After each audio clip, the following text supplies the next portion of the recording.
Experimentos é a utilização de modelos matemáticos para analisar resultados obtenidos em experimentos planeados. Então, se temos um sistema, vamos trabalhar com uma série de fatores que podem ser variáveis controladas ou não pelo experimentador, que vão produzir alterações no sistema, e vamos, através de métodos de medida, buscar estas respostas, que podem também ser inúmeras respostas que o sistema nos traz a respeito da influência desses fatores. Isto é general para todos os métodos de planeamento estatísticos, não somente para aqueles em que trabalhamos com desenho de mesclas. Então, por terminologia, para quem não está acostumado com termos estadísticos, é importante conhecer alguns termos que vamos utilizar com frequência. E então, sempre que estamos falando das variáveis que nós podemos cambiar, ou mesmo que nós não controlamos, pero que afetam o sistema, nós vamos utilizar o termo fatores. E da mesma maneira, consideraremos as respostas como o termo para falar a respeito de los efeitos que os fatores produzem dentro do sistema. Então, fatores e respostas são termos que vamos utilizar mais a partir de agora. Eu falei que os fatores podem ser fatores controláveis ou não controlados por el experimentador.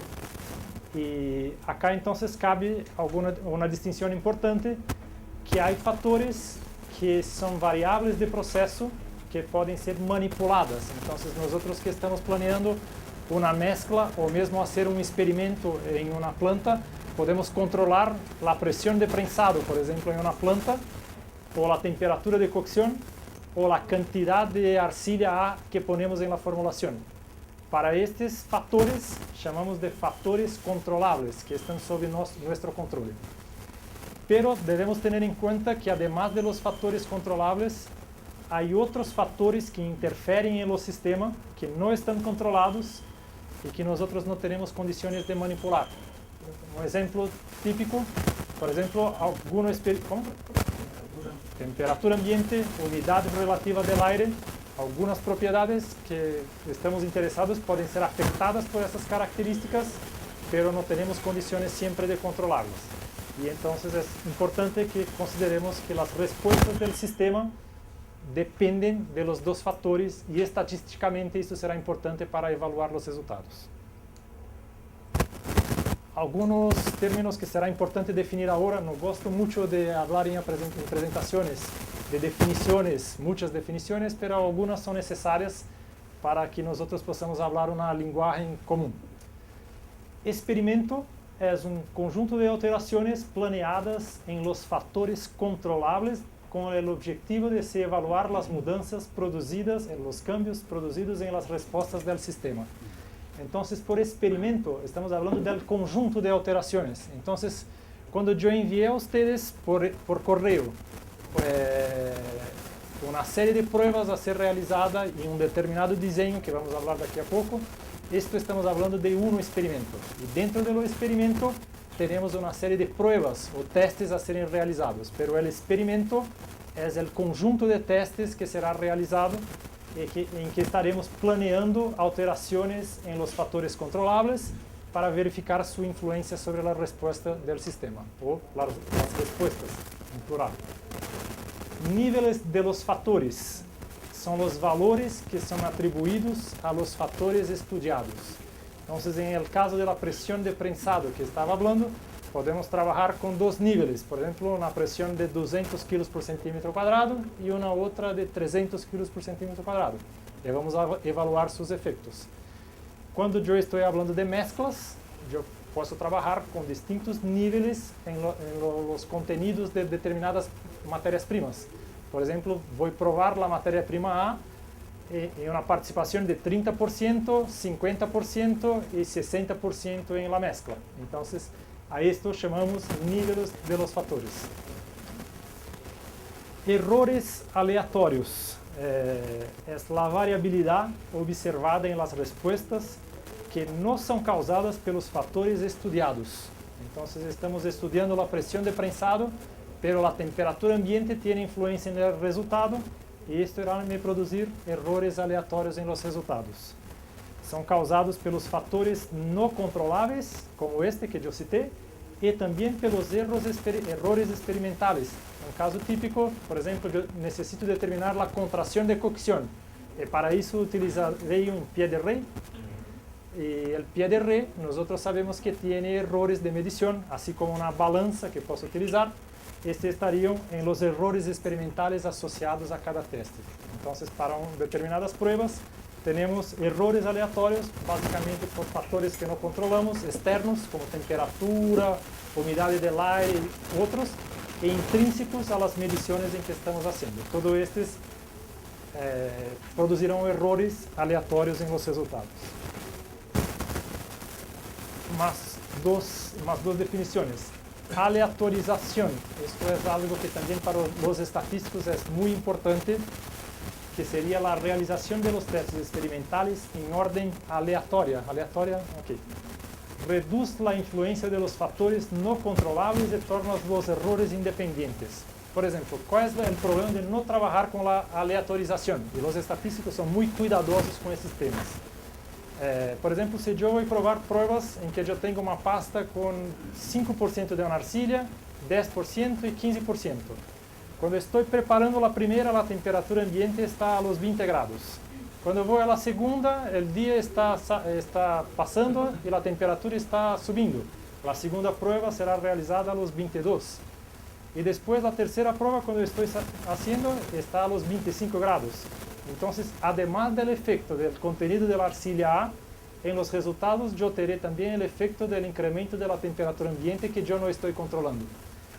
E se eu não faço os testes aleatoriamente, os resultados terão uma influência muito grande dos fatores não controláveis. Para nós outros que trabalhamos, para as pessoas com mais experiência, que trabalham muito tempo com cerâmica, em princípio pode parecer uma coisa, por que tantas precauções? E creemos que isso pode não ser necessário.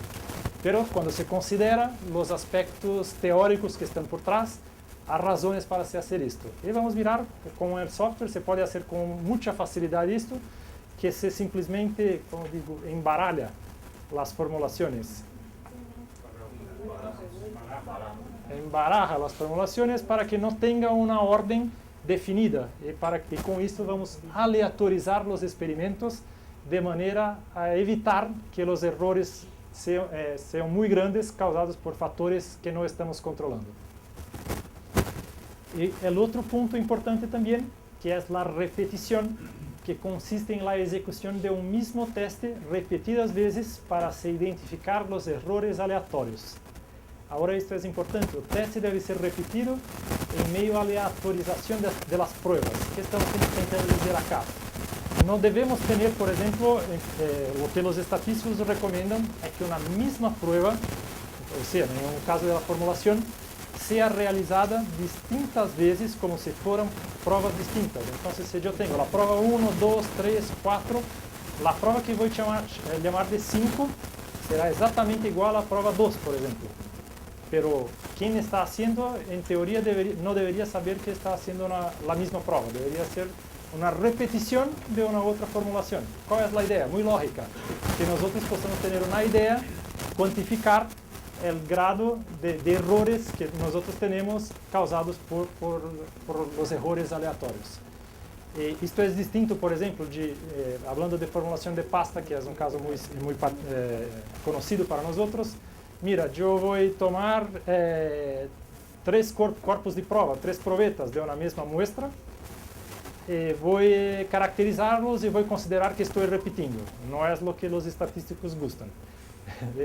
Nos pedem que façam desde o princípio a dosificação da mescla, como se fosse uma mescla distinta, apesar de estar se fazendo uma repetição. Então, vamos falar em uma sequência, mas nós sempre que hacemos isto, há muitas maneiras, cada grupo de trabalho escolhe sua maneira de trabalhar, mas nós sempre escolhemos uma formulação e hacemos mais 2 vezes, como se fossem novas fórmulas. Então, se o software me pede 6 fórmulas para fazer, eu faço 8. 6 mais 2 repetições de uma determinada fórmula que vamos falar depois. Bien, isto está em lo que hablamos previamente, pero con un poco más de detallamiento. La primera etapa sería la búsqueda de informaciones no estadísticas sobre el sistema. Definición de las respuestas de interés y cómo medir. Entonces, todo esto será muy importante. Definir los factores a estudiar. Seleccionar los niveles de cada factor. O sea, en el caso ahora no estamos hablando solamente de mezclas, si vamos a trabajar con presiones y temperaturas, ¿qué presiones y qué temperaturas vamos a trabajar? Seleccionar el diseño más adecuado para el experimento, ejecutar los testes experimentales, observando ahora la aleatorización y la repetición, que son los dos conceptos que acabé de hablar, analizar estadísticamente las respuestas obtenidas e interpretar los resultados y aplicar los resultados en la planta o donde sea necesario. Pequeño ejemplo en un caso más conocido en que estamos estudiando los efectos de las variables de procesos sobre la expansión por humedad de una pasta cerámica. En el caso del planeamiento factorial.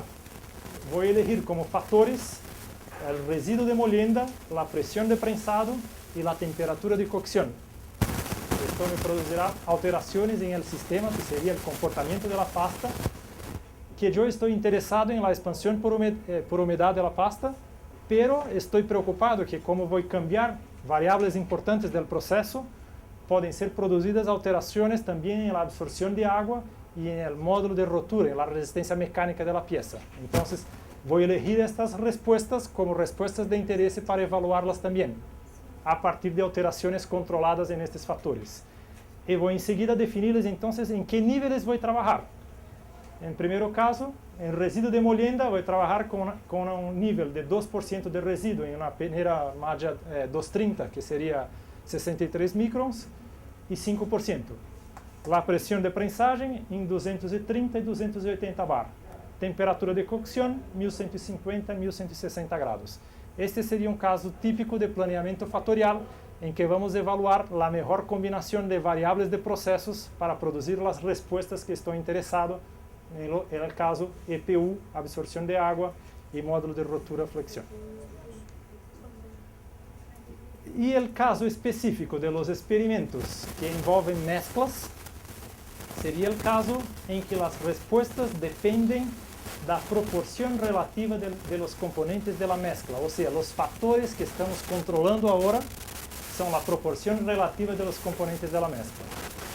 Y ahora acá, esto del punto de vista matemático nos traerá tiene un parámetro importante, que los niveles de los factores no son más independientes. Ellos están correlacionados, porque es imposible en una mezcla incrementar la cantidad de una materia prima sin que se reduzca proporcionalmente la proporción de las otras.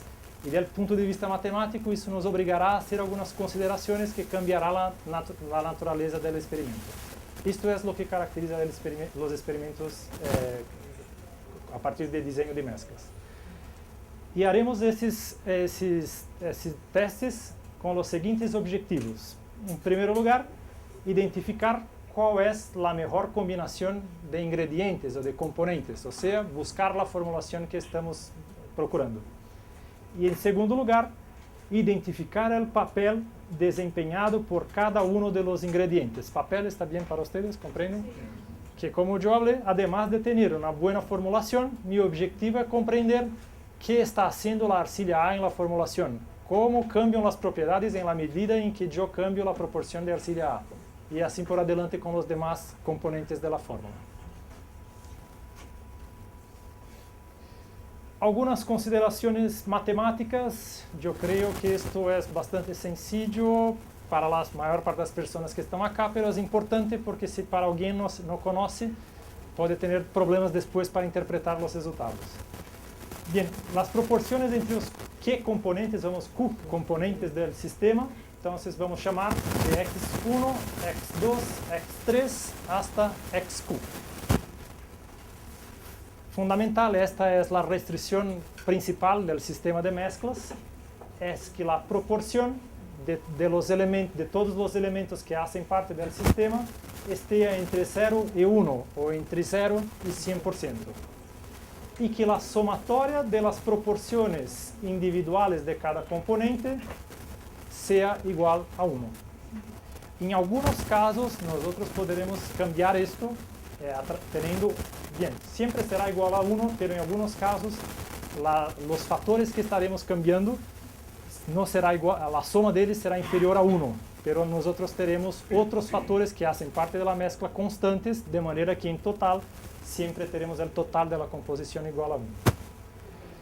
Si nosotros trabajamos con dos componentes, podemos representar en el plano a través de un sistema cartesiano, en componentes A y B, por ejemplo, con pares ordenados, y que todas las composiciones posibles entonces estarían arriba de esta recta, que es una recta en que la suma es siempre 1. De este punto yo tendría 100% de un elemento A, hasta este punto que yo tendría 100% de un elemento B. Perfecto, esto es claro para todos, ¿no? Y esto sería el caso más sencillo de mezclas, cuando yo hago mezclas binarias de dos componentes, pero en los casos prácticos normalmente hacemos mezclas de un número mayores de componentes. Un caso que vamos a utilizar mucho en los ejemplos dice respecto a cuando trabajamos con 3 componentes. También creo que ustedes conocen esto, pero es importante. En este caso podemos representar todas las composiciones posibles por un diagrama ternario, en que en los vértices del diagrama tenemos las composiciones puras, o sea, 100% de una arcilla A, 100% de un componente B, 100% de un componente C. Todas las mezclas binarias, o sea, acá entre A y B, estarían en este lado del triángulo. Todas las mezclas entre A y C estariam compreendidas arriba deste lado, e todas as mesclas possíveis entre B e C estariam arriba deste lado del diagrama. E todas as mesclas entre os 3 componentes são as mesclas que estão no interior del diagrama. E vamos utilizar esta